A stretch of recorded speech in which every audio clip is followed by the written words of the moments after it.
자, 그러면 이번 수업을 시작하기 전에 몇 가지 여러분들한테 알려주고 그다음 수업을 시작하도록 합시다.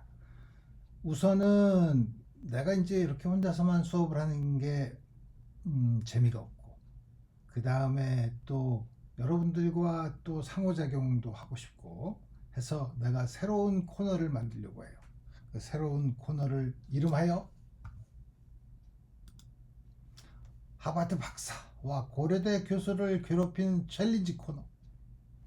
그래서 여러분들을 괴롭히는 일반 물리 수준의 문제, 예를 들면 여러분들이 영재거나 과학고 학생이라면 여러 가지 기출 문제 중에서 어려운 거, 혹은 공부하다가 전혀 풀 수 없을 것 같은 고난도 문제, 그 다음에 교수인 나를 당황스럽게 만들 문제, 이런 게 있으면 이 밑에 있는 주소로, 이메일 주소로 문제 이미지를 첨부해서 나한테 보내주면 그 중에서 정말 내가 고생한 문제, 이런 것들을 여러분들이랑 같이 푸는 코너를 생각해 봅시다. 물론 이 영상의 주제는 뭐냐면 그래서 답이 얼마냐 라고 물어보는 거는 물론 답을 얘기하겠지만, 그거보다는 이때 어떤 물리적인 생각을 해야 되는가, 그 다음에 문제를 풀기 위해서는 어떤 사고의 단계를 거쳐야 되는가, 또 이거를 문제를 푼 다음에는 어떤 직관을 얻을 수 있는가, 이런 단지 문제 푸는 것뿐만 아니라 물리를 공부하는 사람이 가지는 기본적인 태도, 이런 것들을 여러분과 같이 공부하려고 합니다. 그래서 요거는 내가 또 뒤에 게시판에서도 이제 올리겠지만, 여러분들이 다음과 같은 문제를 나한테 보내주면 내가 그 중에 골라서 풀 수 있는 건 여러분들이랑 같이 하고, 못 푸는 건 또 못 푸는 대로 왜 내가 못 푸나, 난 이렇게 생각했는데 왜 못 푸나, 뭐 이런 거를 여러분들이랑 같이 얘기할 수 있죠. 그 다음에 두 번째로는 여러분들이랑 이 수업을 할 때 항상 옆에 화면이 잘렸죠. 옆에 화면이 이쪽이나 이런 부분이 좀 잘렸는데, 여기 지금도 잘리나? 잘렸는데, 그러다 보니 쓰다 보니까 식을 쓰다가 보니까 여러분들이랑 너무 불편한 것 같아서 그걸 좀 넓히면서 오른쪽에 이 사진 부분이 희생이 됐어요. 그래서 원래 이 사진 위에 카메라가 있고 밑에 이렇게 로고가 있는 거 사이에 이렇게 빈칸이 있으면 굉장히 신경 쓰는 사람들이 많다는 걸 내가 알고 있지만, 그래도 요거는 옆에 있는 건 부차적인 거고, 또 우리 내용이 중요하니까 내용을 위해서 조금 더 희생을 했는데, 혹시 이거를 해결할 수 있는 좋은 방법이 있으면 나한테 알려주면 내가 좀 더 예쁜 화면으로 공부를 해보도록 합시다. 자, 그래서 이제 그러면 우리 지난번에 했던 거에서 다시 돌아오면, 지난번에는 마지막에 했던 게 뭐냐면 포텐셜 에너지 곡선의 형태를 보고 역학적 에너지가 주어져 있으면 물체가 어떻게 운동을 했는가를 볼 수 있는 거죠. 자, 그러면 지금은 우리가 어떤 물리계 안에서 보존력이 작용할 경우 역학적 에너지, 다시 말하면 포텐셜 에너지와 운동 에너지의 합이 항상 일정하다 라고 했는데, 우리 거기다가 그러면 외부에서 힘을 주면, 다시 말하면 물체가 중력에 의한 힘을 받고 있는데 외부에서 내가 사람이 손으로 잡아 끈다거나 이렇게 외부에서 힘이 한 일이 있을 경우에는 역학적 에너지 보존 법칙을 어떤 식으로 표현하느냐 하는가를 생각해 봅시다. 이거 굉장히 개념적인 얘기예요.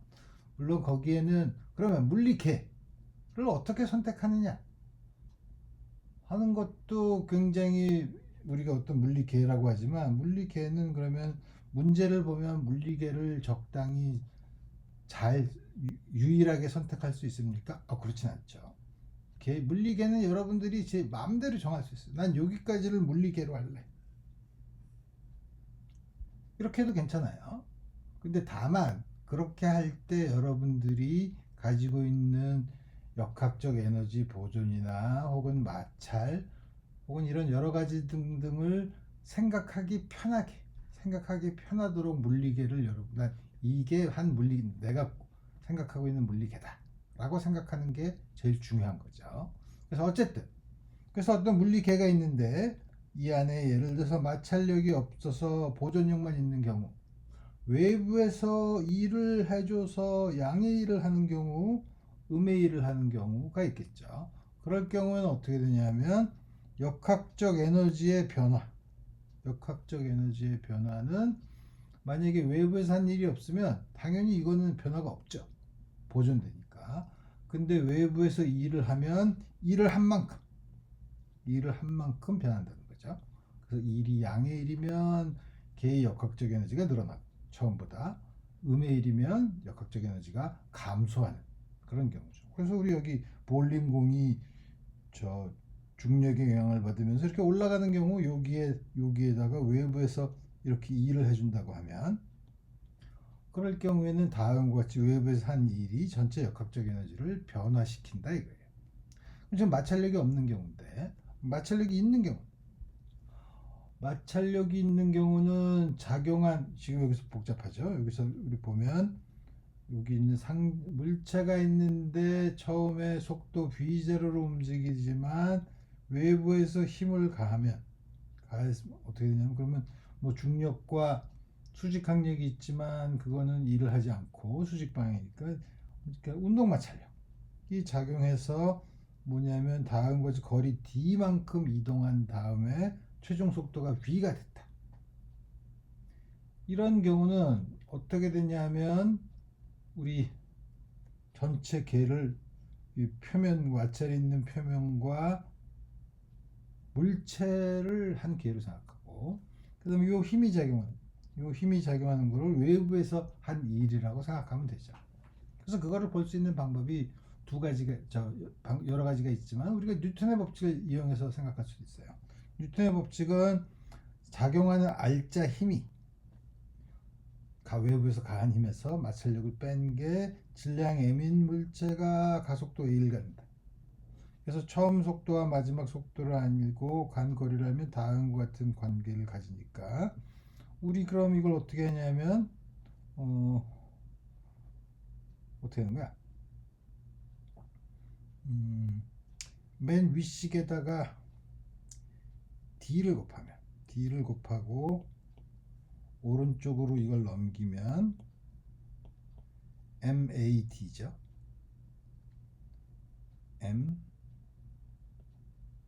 MAD죠. 근데 AD는 여기서 보면 2분의 1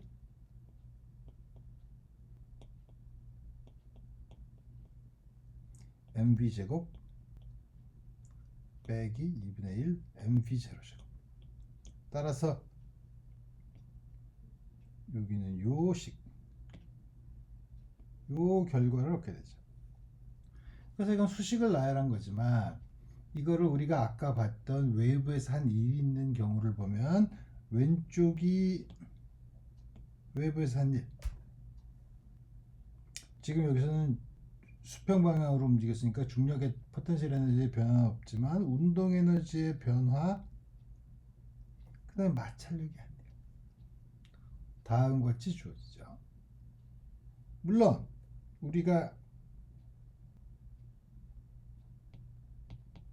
이렇게 개를 잡지 않고 요 면을 제외한 마찰면을 제외한 요거를 우리가 개라고 치면 그럼 우리 어떻게 쓸 수 있냐면 위에 있는 식을 FD, FKD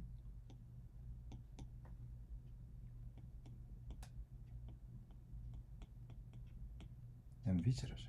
다음과 같이 쓸 수 있죠. 그러니까 마찰력도 다음과 같이 보라색으로 칠할 경우에는 면을 포함하지 않고 요 상자만을 물리계라고 생각하면 마찰력도 외부의 힘이라고 생각하는 거죠. 그러면 왼쪽에 있는 게 뭐예요? 외부에서 한 일이죠. 그게 안에 있는 역학적 에너지의 변화와 같다고 볼 수 있는 거죠. 그래서 사실 두 개는 똑같은 식이지만 단지 이렇게 바꿔놓고 우리가 해석을 하는 거는 F 곱하기 D가 외부의 힘이냐, 다음과 같은 전체를 물리계로 봤을 때, 아니면은 다음과 같은 요 마찰면을 포함하지 않는 요 물체만 가지고 생각했을 때 마찰력도 외부의 힘으로 보느냐, 어느 거를 물리계를 보느냐 하는 거는 여러분들이 정해놓고 거기에 따른 적당한 해석을 하면 된다는 거죠. 그래서 지금 다시 원래 있는 요 관계로 돌아가면 외부에서 한 일, 역학적 에너지의 변화, 운동의 포텐셜 에너지 변화는 0이니까 이게 또 있네. 비보존적인 경우엔 다음 같은 게 또 있죠. 그럼 이건 뭔가 사실 마찰력에 의해서 일어난 한 일이죠. 마찰력에 의해서 한 일은 마찰력으로 비비면 뜨거워지니까 열 에너지가 발생하는 거죠. 그래서 우리 열 마찰로 한 일이 열 에너지, 여기 TH가 서멀이라고 해서 열을 나타내는 건데, 열 에너지의 변화라고 이렇게 정의를 하면 외부에서 한 일은 역학적 에너지의 변화에다가 열 에너지의 변화를 더한 거다, 이렇게 해석할 수 있죠. 비보존적인 경우에는 다음과 같이 해석을 해요. 사기친 것 같죠. 왜냐하면 우리 역학적 에너지만 있는데 이거를 쓰기 위해서 만약에 외부에서 한 일이 없으면 역학적 에너지 더하기 열 에너지의 변화가 0이어야 되죠. 그러면 역학적 에너지가 아니라 마찰이 있을 보존력이 아닐 때는 열 에너지 도입하고 항상 이게 역학적 에너지만 보존되지 않으면 이게 보존되지 않으니까 괜히 보존되기 위해서 다른 열 에너지라는 양을 억지로 도입한 거 아닌가요? 그렇죠. 억지로 도입했죠. 그렇지만 보존되는 양이 있으면 우리는 문제를 풀기가 쉽고, 그러기 위해서는 보존되는 게 비보존력이 있을 때는 역학적 에너지에다가 다른 에너지의 개념, 열 에너지 혹은 내부 에너지 혹은 열 에너지라는 개념을 써서 외부에서 마찰이 있을 경우에는 다른 거죠. 외부에서 한 일은 역학적 에너지의 변화 더하기 열 에너지의 변화다라고 쓰죠. 물론 외부에서 한 일이 없으면 요게 0이 되는 거죠. 그래서 우리 다음과 같이 물리계를 어떤 걸 물리계로 보느냐, 그 다음에 에너지라는 걸 역학적 에너지뿐만 아니라 에너지 좀 더 확장된 의미에서의 열 에너지를 포함한 확장된 에너지를 써서 역시 전체 에너지가 보존되는 전체 에너지를 찾을 수 있는가 하는 이런 약간 복잡한 이야기를 여러분들이랑 이렇게 차근차근 봤어요. 오케이. 한 가지가 더 있는데 이제 여기 있는 거 봅시다. 얼음판 위에 피겨스케이트 선수가 막대기를 손으로 잡아서 이렇게 밀었어. 밀면 반작용으로 막대가 이 스케이트 선수한테 이렇게 힘을 주죠. 각도가 힘을 주면 이렇게 쑥 가죠. 그러면 밑에 바닥에 마찰이 없다 봅시다. 그럼 우리 열 에너지는 없는 거죠. 그러면 여기서 있다가 이렇게 가니까 역학적 에너지는 어떻게 되는 거야? 운동 에너지가 0이었다가 운동 에너지가 늘어났으니까 역학적 에너지는 양수가 된 거죠. 그럼 우리 요거를 물리계로 요 사람만 물리계로 보면 외부에서 이게 일을 한 거네 라고 생각할 수 있으나, 잘 보면 일이라는 거는 힘 곱하기 거리죠. 물론 여기 3차원이거나 뭐 이러면은 스칼라곱으로 써야 되고 힘이 변하면 적분을 해야 되지만 기본적으로 다음과 같이 써야 되는데 힘을 줘서 변이가 있어야 되죠. 근데 여기 손으로 이렇게 꼭 잡고 밀면 손에서 힘을 받는 손이 이동하나? 움직이나? 움직이지 않죠. 그래서 외부에서 밀어서 이렇게 쭉 할 때는 막대기를 잡은 손의 위치가 변하지 않죠. 다시 말하면 변이가 0이에요. 따라서 외부에서 한 일이 없어. 근데 운동 에너지가 생겼죠. 이건 어디서 오냐 이거예요. 이건 어디서 오냐면 우리 몸이 구부러졌다가 팔이 이게 움직이려고 하면 팔이 밀 때 구부러져 있다가 펴져. 팔을 이렇게 펴잖아요. 그러니까 우리 몸의 물체들의 배열이, 몸의 근육이나 뼈나 이런 배열이 바뀌는 거예요. 그 배열이 바뀌면서 생기는 그런 에너지 형태. 어떤 면에서는 뭐 우리 몸의 배열의 포텐셜 에너지라고 생각할 수도 있죠. 그렇지만 우리가 그거를 정량적으로 쓸 수가 없고, 그런 건 그럼 뭐냐? 물체의 크기가, 물체의 모양이 변하지 않으면 이런 일은 절대로 일어나지 않는다 이거예요. 그러니까 물체의 모양이 변하면서 생기는 그 물체 구성의 에너지의 변화, 우리 이런 걸 내부 에너지라고 해요. 그래서 INT, 내부라는 게 인터널이라고 하니까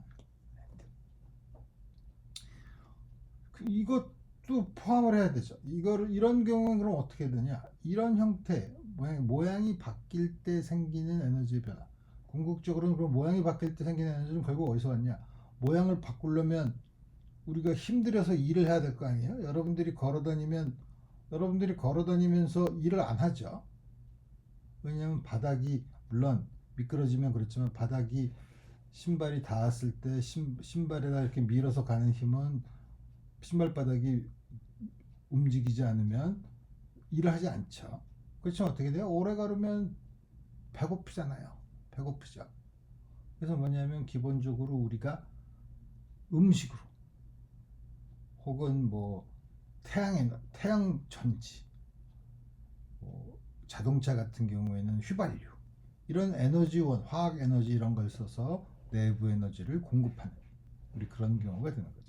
그래서 우리 그런 가장 일반적인 경우에는 역학적 에너지, 마찰에 의한 열 에너지, 그 다음에 물체의 모양이 바뀌어서 생기는 내부 에너지 변화를 전부 다 합해서 전체 에너지라고 하고, 그때 전체 에너지의 변화는 없다. 외부에서 일을 하지 않았을 땐. 외부에서 일을 할 때는 그게 바로 외부에서 한 일이다. 우리 다음과 같이 정의해서 점점 에너지가 보존된다는 원칙을 세우고 거기에 보존되도록 적절한 새로운 에너지를 도입. 좀 약간 웃기긴 하죠. 그렇지만 우리가 점점 익숙해지면 보존된다는 개념이 훨씬 더 중요하다. 이거를 여러분들이 알 수 있을 거예요.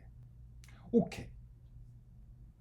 그래서 고립된 계에서는 한 형태에서 다른 형태로 변했지만 고립됐다는 것은 에너지 출입이 없다는 뜻이에요. 혹은 일의 출입이 없다는 뜻이니까 그렇게 돼서 총 에너지는 전부 다 보존된다. 예를 들어봅시다. 그래서 여기 뭐냐면 바닥에서 여기까지는 하늘색 부분은 마찰이 없는 부분이고, 이쪽은 마찰이 있는 곳에 용수철 상수가 K인 다음과 같은 용수철의 판이 있고, 여기서 속도를 V1으로 들어오면 어떤 일이 벌어지겠어요? 쭉 줄어들다가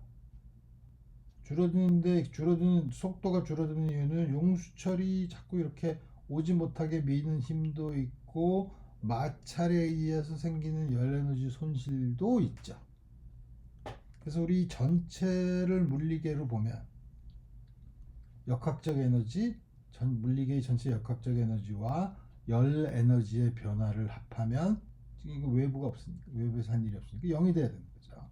그래서 처음에 이 원은 여기 움직였을 때, 여기 닿기 전에 이 물체의 역학적 에너지라고 하면 운동 에너지 더하기 포텐셜 에너지는 수평 방향으로 움직이니까 중력에 의한 포텐셜 에너지 변화는 항상 없고, 용수철도 늘어나거나 줄어나지 않는 길이니까 포텐셜 에너지는 0. 처음에는 그러니까 전체 역학적 에너지가 2분의 mv1 제곱이죠. 그 다음에 이게 쭉 와서 두 번째는 뭐냐면 여기 와서 운동을 생각해 봅시다. 그럼 여기까지 이렇게 눌려서 들어왔다가 다시 이렇게 밀려 나가겠죠. 그러니까 다시 말하면 제일 많이 줄어든 거리가 있을 거 아니에요. 제일 많이 줄어든 거리가 있을 때는 거기 있는 순간에는 속도가 0이죠. 다시 말하면 운동 에너지가 0이죠.